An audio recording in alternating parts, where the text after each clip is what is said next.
বাগেরহাটের রামপাল ইউনিয়ন বিএনপির সম্মেলনকে কেন্দ্র করে দুই পক্ষের সংঘর্ষে অন্তত ৫০ জন আহত হয়েছেন।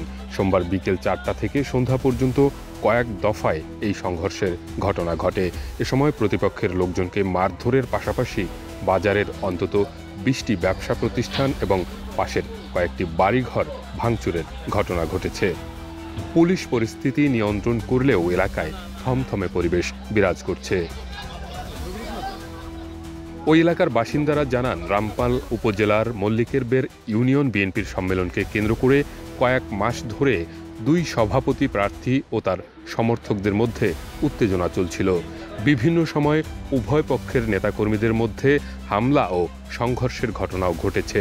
শনিবার রাতে ইউনিয়নের বেতবুনিয়া পাকা রাস্তার মাথায় মল্লিকেরবের ইউনিয়ন বিএনপির সভাপতি আব্দুল আলিমের লোকজন সাধারণ সম্পাদক প্রার্থী শামীম হাসান পলক সহ ১১ জনকে মারধর করেন।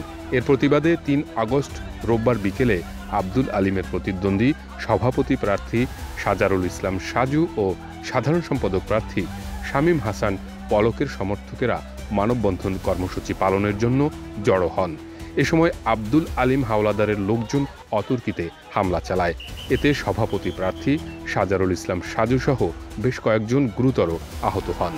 এক্সট্রিম মশার কয়েল প্ল্যান্ট ফাইবার দিয়ে তৈরি, ডেঙ্গু চিকুনগুনিয়া বাহি সহ যে কোনো মশার বিরুদ্ধে দেয় এক্সট্রিম সুরক্ষা। হামলার খবর ছড়িয়ে পড়লে সাজারুল ইসলাম সাজুর ক্ষুব্ধ সমর্থকরা আব্দুল আলিমের সমর্থকদের উপর হামলা করে বেশ কিছু বাড়িঘর ব্যবসা প্রতিষ্ঠান ভাঙচুর করে। সংঘর্ষে উভয় পক্ষের অন্তত ৫০ জন নেতাকর্মী আহত হয়েছেন।